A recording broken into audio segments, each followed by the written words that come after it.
Gracias a todos por estar aquí. Pues vamos a hablar hoy acerca de la educación y pienso que para hablar de educación tenemos que partir por entender nuestra propia historia. Entonces, preguntas que quiero que se hagan es ¿quiénes somos?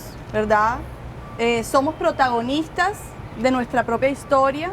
¿Somos nosotros constructores de nuestro propio aprendizaje? Y bueno, voy a comenzar un poco partiendo de mi historia, que tiene, pues se dio mi infancia gran parte en esta casa, porque esta casa fue la casa en que crecí, ¿verdad? Rodeada, así que todos traen su pregunta de hoy. ¿Cuál es la pregunta de hoy? ¿Qué conservas de tu niño interior? Pienso que lo que conservo es ese valor por la familia, por el juego, por la naturaleza y por la comida, por el alimento. Entonces, quiero a lo largo de la charla mostrarle cómo ha sido mi historia y cómo en todas las etapas de mi vida he llevado pues siempre este niño interior conmigo. Como les digo, esta es la casa de mi abuela, que yo le digo la reina, porque realmente es la reina. Desde los 4 años duermo con ella y ha sido una inspiración. En estos momentos tiene 94 años y parece de 70, es hermosa, inspiradora. Y bueno, ella en este gran espacio unió a la familia con 7 hijos. Se imaginarán todos los primos jugando en este patio, en este hermoso lugar, jugando a las escondidas, jugando a que nadie nos puede ver. Vivíamos en esa época con un tío, bueno, mi padre y mi madre. Soy hija de padre aviador, madre educadora. Y bueno, en esa época la familia, muy importante, y como les digo, mi tío con un gran amor por la naturaleza. Entonces cuando yo era pequeña, bueno, este patio estaba lleno de gallinas, el gallo que nos levantaba todas las mañanas, y me encantaba levantarme antes que él para ir en busca de los huevos. También teníamos muchos árboles frutales, teníamos un palo de icaco que ya pues fue reemplazado por uno de limón, pero en ese árbol de icaco recogíamos icacos y era uno de mis planes favoritos hacer dulce de icaco con mi abuela, y es la hora que todavía lo hacemos, y lo hacemos también con los niños en Chucuata. Palo de guayaba, de níspero. Entonces, familia, naturaleza siempre presente, y como les digo, el juego. El juego es algo que no es solo de niños, el juego es algo que debe permanecer en nuestra vida por siempre. Sería el juego y bueno, la comida. Siempre he sido de buen comer. Hay una anécdota de mi madre, la mayoría de mis tíos tienen fincas. Bueno, dice que antes de cumplir el año, una vez estábamos como en la finca y me encontró todos los dientes negros y se asustó, y resulta que uno de mis tíos me había dado una morcilla. Imagínate, yo no me había dado nada, ya mis tíos me estaban dando morcilla. Entonces, bueno, como les digo, siempre aquí llegaban todas las frutas de temporada. Todavía es la hora que estamos en la época del mango, era sucia de pies a cabeza comiendo mango. Bueno, aquí se desarrolló gran parte de mi infancia. Ya más adelante, a los 17 años, cuando me gradué del colegio, me fui a vivir, tuve la dicha de salir del país y me fui a vivir un año en Alemania, y también encontré encontré una familia increíble que me acogió. Era mi papá alemán, mi mamá, mi papá alemán y 2 hermanos, hombres, que al principio mi papá se aterró como iba a ver, porque en esa época mi papá alemán era jubilado y mi mamá era la que trabajaba, y casualmente también en un colegio. Y mi papá alemán se dedicaba a la caza. Cerca de la casa teníamos un bosque en la esquina, esto era el norte de Alemania, en zona rural, cerca a Bremen, y él era ya jubilado y construyó, por ejemplo, él todos los días salía al bosque a buscar árboles para los troncos, hacer una casita que construyó él en el patio, al lado de la piscina. Entonces permanecía este contacto con la naturaleza, una familia hermosa, siempre el juego presente, y bueno, la comida, me enamoré de la comida en Alemania. Yo creo que me enamoro de la comida de todas partes porque soy de muy buen comer. Y allá, bueno, era la que le alcahueteaba todos los platos que a nadie, a ninguno de mis hermanos de la casa le gustaban, a mí me encantaban. Entonces alcahueteado, que se traían anguila, que pescaban ahí mismo en un riachuelo que pasaba cerca. Y bueno, fue una experiencia muy linda y pienso que marcó mi vida. Ya cuando yo regreso a Colombia a estudiar, me llamó mucho relaciones internacionales. Yo siento que ya más nunca pude ser la misma. Siempre con esas ganas muy curiosas, ¿verdad?, de entender que existen demasiadas realidades en el mundo y que yo quería ser parte de todas o de las que más pudiera. Entonces comencé a estudiar relaciones internacionales aquí en la San Martín, finanzas y relaciones internacionales. Hice 5 semestres y bueno, quería eso, conocer el mundo, conectarme, pero a medida que fui entendiendo que eran a veces para la Universidad de Relaciones Internacionales en esa época, me di cuenta que las relaciones se basaban simplemente en el poder y el dinero. Yo dije, esto no es lo mío, esto no es lo mío. Y gracias a Dios, paralelamente, había comenzado como asistente de kinder en el Colegio Altamira. Entonces un día llegué a la universidad, miré por las nubes y dije, esto no es lo mío. Llegué a mi casa, le dije, mami, no voy a estudiar más relaciones internacionales, ya llevaba 5 semestres. Y entonces era, ¿por qué no terminas? No, o sea, ya cuando uno se le sale algo, se le salió. Y hice enseguida las vueltas, me cambié a la licenciatura en pedagogía infantil y tuve la dicha de poder practicar y estudiar al mismo tiempo, que creo que es lo más importante, la teoría de la mano de la práctica.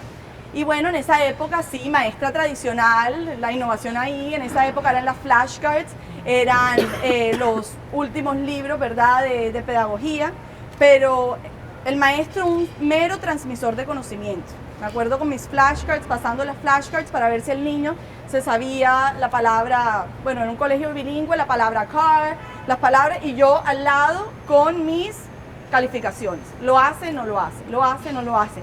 Y ese era el niño de esa época. O sea, era una infancia limitada, que dependíamos de quién era el adulto que estaba con nosotros y que teníamos demasiados límites. Y bueno, para esa época ya entra una persona muy importante en mi vida a coordinar el preescolar donde yo trabajaba y trae una nueva filosofía que es la filosofía Reggio Emilia. No sé si la conocen, pero esta es una filosofía que nace en una ciudad que se llama Reggio Emilia en el norte de Italia.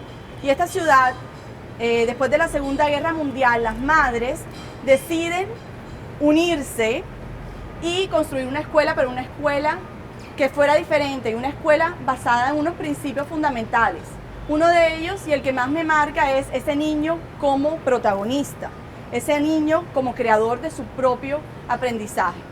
También el ambiente como tercer educador. ¿Qué pasa con el ambiente, verdad? Nos limitamos a que simplemente es el adulto el que transmite el conocimiento. No, ¿en qué espacios estaban creciendo los niños? Y bueno, el maestro como investigador. Y no es solo el maestro, ¿verdad?, el pedagogo, sino también como maestros incluyo a padres, madres, a las familias, que nunca nos hemos cuestionado acerca de la infancia. Y bueno, comienzan muchas preguntas, ¿verdad? ¿Qué imagen tengo de niño? ¿Qué imagen tengo de escuela? ¿Qué imagen tengo de familia? Y bueno, como no habían respuestas, lo que tocó era callar. Y dentro de la filosofía también hay un principio que es la pedagogía de la escucha. Y ya entendí que yo tenía mucho más que aprender de la infancia que la infancia de mí. Entonces comenzamos a callar. Hicimos ese ejercicio pues dentro de la escuela. Callamos por mucho tiempo y comenzamos a descubrir otro niño, ¿verdad? Un niño que de pronto simplemente decíamos, bueno, este es el niño que de pronto en momentos es disruptivo, ¿verdad? Es un niño que al jugar, ¿verdad?, a veces lo castigábamos por ello, ¿verdad? Y que simplemente el niño estaba en otro nivel, en un nivel de que estamos aquí para darte, un nivel en donde no te miro a los ojos, sino que te miro de arriba hacia abajo. Entonces comenzó todo un proceso de deconstrucción, un proceso de mucha reflexión.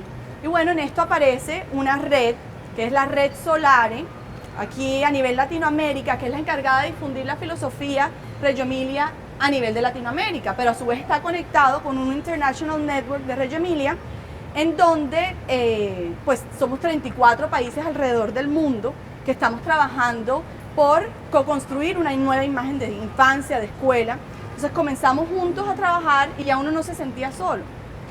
Comenzamos a trabajar con muchos jardines de la ciudad, comenzamos a hacer unos primeros cambios, pero esos cambios al inicio fueron copia, porque todo es moda y todo es copia. Entonces se comenzaron a transformar los ambientes, el ambiente como tercer educador, pero pienso que en ese momento, eso fue como en el 2004, no entendíamos que era Reggio Emilia. Yo creo que eso lo vengo a entender hoy, ¿verdad? Cómo una ciudad pone a la infancia en el centro, a la familia, y a partir de ahí comienza a transformar la manera en que la sociedad está funcionando.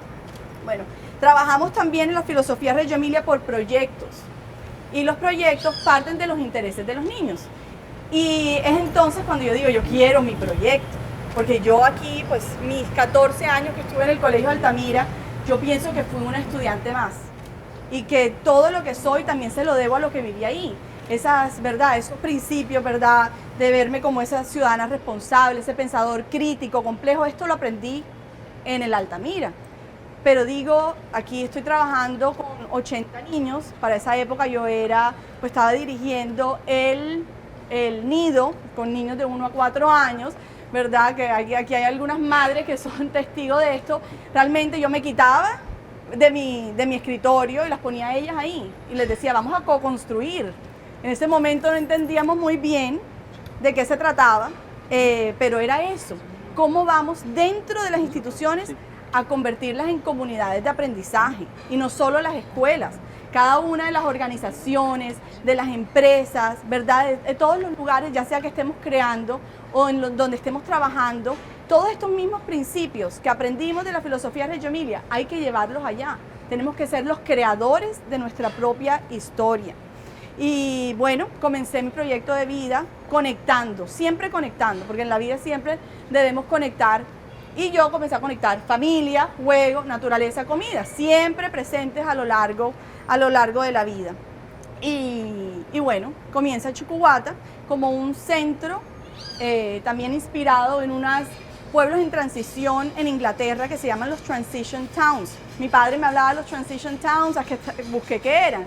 Y vi que no solo las escuelas se estaban transformando, sino que ya habían pueblos enteros que estaban cambiando la manera de hacer las cosas, porque no solo lo necesitamos como seres humanos, sino que la tierra lo necesita. Entonces dije, bueno, llegó la hora, ¿verdad?, de hacer un cambio a nivel de mi comunidad. Y comencé con Chucuata, primero entendido como un lugar simplemente donde van los niños a hacer talleres de cocina, pero resulta que no. A través de Chucuata y los servicios que prestamos, que entre eso están los talleres, empezamos a entender que a través del alimento se puede educar. Entonces somos un centro cultural para la infancia que promueve la creatividad y la transformación social a través del alimento. Entonces los primeros años pues con maestra, permitiéndole al niño explorar a través de sus sentidos, que es lo más importante, pasar por esa etapa sensorial que a veces no respetamos en los primeros años de vida. Queremos pasar de niño a lo formal y no le damos tiempo a la infancia para que se desarrollen como niños. ¿Y cuál es el único deber de la infancia en los primeros años de vida? Es jugar, sentir, ser. Eso es lo que es un niño. Entonces provocarlos con diferentes tipos de propuestas, y en este caso fue la alimentación. Pero de todos modos, siempre curiosa, descubro, pues me hablaron de la filosofía Slow Food, y como también es una filosofía que nace en Italia, en uno de los viajes, bueno, todos los años comencé, llevo 7 años, todos los años visitando la ciudad de Reggio Emilia. En uno de estos viajes me voy para Bra, que también es una ciudad muy pequeña en Italia, en donde nace este movimiento. Y bueno, su fundador Carlo Petrini lo que está promoviendo es una comida buena, limpia y justa.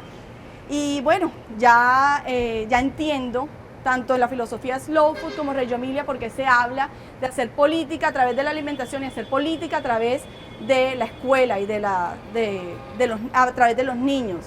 Y bueno, ahí es cuando comienzo, bueno, existe una brecha muy grande entre los productores y los consumidores, que en Slow Food lo llamamos coproductores. Regreso con ganas de abrir la Convivia, pero no encontraba con quién hacerlo. La Convivia es la manera en que trabaja Slow Food alrededor del mundo. Son comunidades locales que trabajan a nivel local, pero siempre conectadas en red. Y bueno, tenía el formulario, no encontraba personas, restaurantes, inscribía a todo el mundo, pero no se daba. Pasaron 2 años y en esos 2 años comencé también con mi esposo, ya me había casado. Comenzamos a hacer recorridos en los diferentes municipios. Cuando podía, invitaba a algunos amigos y bueno, comencé a conocer mi contexto, ¿verdad? Entonces comencé a conocerme a mí misma. Nosotros en el Nido, en el Altamira donde trabajaba, tenemos pues un proyecto que se llama Construyo mi identidad descubriendo mi ciudad. Pero en ese momento pues eran los niños, pero era llevarlo a la vida. Y comencé a conocer los municipios y el Atlántico y a conectarme con la gente, realmente a conectarme con la gente, porque vivíamos en una burbuja porque salimos de la casa al trabajo, del trabajo, ¿verdad? Lo mismo, es un mismo círculo. Y existen tantas realidades, ¿verdad? Tantas realidades y tantos mundos por descubrir que, bueno, me fui entusiasmando con todo esto y ya yo dije, bueno, esto ya realmente es ese proyecto de transformación social que quería. Hace 2 años, bueno, les digo, comenzamos y en febrero con Alex Questep, que también saben, tiene un trabajo muy hermoso, pues él es arquitecto, pero también cocinero, también comienza un trabajo social muy importante. Y comenzamos a unir fuerzas y creamos un grupo y comenzamos como 15 personas, ya en estos momentos somos 40 personas en Slow Food Barranquilla. Y bueno, ahora quiero hablarles un poco acerca de las redes. Ya digamos, a través de Chucuata, conectadas con 2 grandes redes, me sentía dueña del mundo, porque sentía que no estaba sola, porque sentía que de pronto lo que a mí me faltaba por crecer y que de pronto me iba a llevar toda una vida a lograrlo, podía ser mucho más rápido por estar conectada. Ese es el mensaje más grande. Cómo cuando construimos una comunidad de aprendizaje debemos conectarla. Y yo me comencé a conectar y en esos viajes a Reggio Emilia y comencé a hacer visible mi trabajo. Y el trabajo de los niños, de las maestras, de todas las personas que acompañan este proyecto.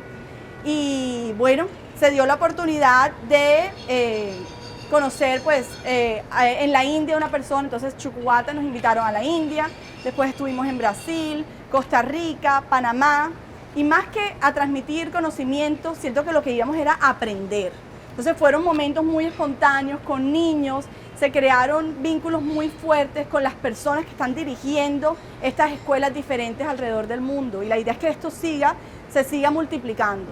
Y bueno, es cuando regresamos y ya nuevamente nos cuestionamos en la figura de Chucuata, la figura, y decidimos que convertirnos en una fundación, ¿verdad? En una fundación que acoja, ¿verdad? Todo el trabajo que se está haciendo a nivel comunidad. Y a través de estas plataformas, ¿verdad? A través de estos espacios de diálogo, como Creative Mornings, ¿verdad? Estoy haciendo lo mismo que hacía en su momento con las maestras, sentarnos a dialogar acerca de temas importantes, ¿verdad? Porque los proyectos anteriormente era el proyecto de la iguana, el proyecto de la granja, pero aquí nuestros proyectos son cuestionarnos, ¿verdad? Acerca del tiempo de la infancia, es cuestionarnos acerca de la diversidad, ¿verdad? Y esos son los conceptos acerca del cambio, ¿verdad? Y cómo nosotros ya dejamos de ser esos maestros de los niños, maestros tradicionales de transmitir conocimiento y como les digo, no son solo las escuelas las responsables. Ya las escuelas no son suficientes para educar al niño del siglo XXI, no lo son. Este es un trabajo de comunidad, donde la familia es supremamente importante y que todas las organizaciones, desde lo más profundo, tienen que incluir a la infancia. Entonces es cuando decimos, saltamos los muros de las escuelas para conectarnos con nuestra ciudad. Ese es el niño ciudadano. Al niño que incluimos en todas nuestras decisiones, a ese niño que escuchamos, a ese niño que los hacemos partícipes de todos, no ese niño que llevamos caminando por todas partes, que cada vez me sucede más, que a veces los arrastramos hasta hacerlos tropezar. ¿Por qué? Porque es que es una vida de afanes, es una vida en donde tenemos que correr, es una vida donde el tiempo no se valora. Entonces, la invitación, más que yo venir a darles una charla de educación, es partir de mi propia vida, invitarlos pues a que repensemos en comunidad, ¿verdad? Co-construyamos una nueva imagen de infancia, una nueva imagen de escuela, de familia, de ciudad. ¿Qué va a pasar con nuestra ciudad? Barranquilla es una ciudad que está cambiando y que vienen cosas hermosas para nosotros. Entonces, ¿cómo vamos a hacer cada uno desde sus disciplinas? ¿Cómo nos vamos a unir para transformar? Entonces, eso es, pues prácticamente invitarlos a que juntos, cada uno en sus comunidades de aprendizaje, busquemos la manera de conectarnos y hacer visible la cultura de la infancia. Una infancia que hasta el momento ha sido ignorada, desconocida. Y bueno, eso sería lo que tengo que decir. Muchas gracias.